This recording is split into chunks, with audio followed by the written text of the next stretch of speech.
Hello my dear students. तो देखो मैं कुछ इंपॉर्टेंट शॉर्ट ट्रिक्स बताती हूँ कि आपको सारे एटॉमिक मास कैसे कैलकुलेट करने हैं। सबसे पहले आ जाओ एक्चुअल एटॉमिक मास। तो एक्चुअल एटॉमिक मास क्या करना है, जो मास नंबर रहेगा आपके पास उस मास नंबर के साथ मल्टीप्लाई करनी है आपको 1.66 इंटू 10⁻⁻24 का वैल्यू। दैट मीन्स अगर आपका हाइड्रोजन का एक्चुअल एटॉमिक मास चाहिए तो हाइड्रोजन का मास मल्टीप्लाइड बाई 1.66 इंटू 10⁻⁻24। अगर सिमिलरली हीलियम है तो हीलियम का mass number multiplied by this value. That means, और ये वैल्यू आई कहां से, 1.66 जो मैं बार बार बोल रही हूँ, ये वैल्यू क्या है, 1 एएमयू का वैल्यू है। 1 एटॉमिक मास यूनिट का डेफिनेशन हमने क्या पढ़ा था, ये पढ़ा था 1/12 the mass of 1 atom of carbon 12। तो अगर इसको कैलकुलेट करेंगे तो ये वैल्यू 1.66 इंटू 10⁻⁻24 आएगी, जो कि यहाँ पे हम इसके साथ मल्टीप्लाई करेंगे तो एक्चुअल एटॉमिक मास आपका ग्राम में आएगा।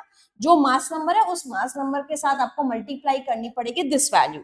सिमिलरली अगर मैं रिलेटिव एटॉमिक मास करूं तो relative atomic mass is relative to some other atom, relatively measure कर रहे हैं तो ये यूनिट लेस है क्योंकि दोनों AMU cancel out each other. अगर रिलेटिव एटॉमिक मास मान लो हीलियम का कैलकुलेट करना है तो रिलेटिव एटॉमिक मास कैसे कैलकुलेट करेंगे, 4 AMU divide by 1 AMU.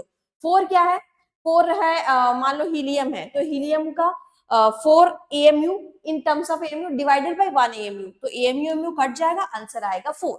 Similarly अगर मैं मोलर एटॉमिक मास अगर मैं कैलकुलेट करूं, यानी mass of one atom, 1 mole of an atom, एक मोल का क्या मास है, तो एक मोल का क्या मास है यानी मल्टीप्लाइड बाय एवोगैड्रो करना पड़ेगा। तो अगर मैं इसको देखूं तो मान लो हीलियम का कैलकुलेट करना है तो हीलियम का mass number 4 multiplied by 1/12 the mass of carbon 12 यानी 1.66 into 10⁻⁻24 multiplied by Avogadro number, और ये वैल्यू ही तो 1 बाय एवोगैड्रो नंबर होती है।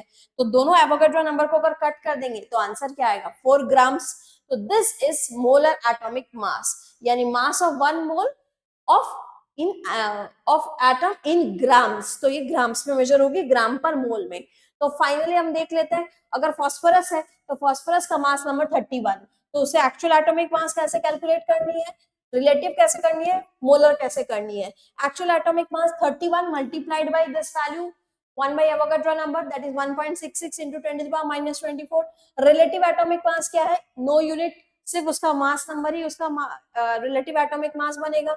और मोलर एटॉमिक मास कैसे होगा, उसका मास नंबर इन ग्राम, ग्राम पर मोल। तो ये ग्राम में इस वैल्यू को मल्टीप्लाई करके एक्चुअल वाला, रिलेटिव वाला नो यूनिट, और लास्ट वाला ग्राम पर मोल में। Thank you.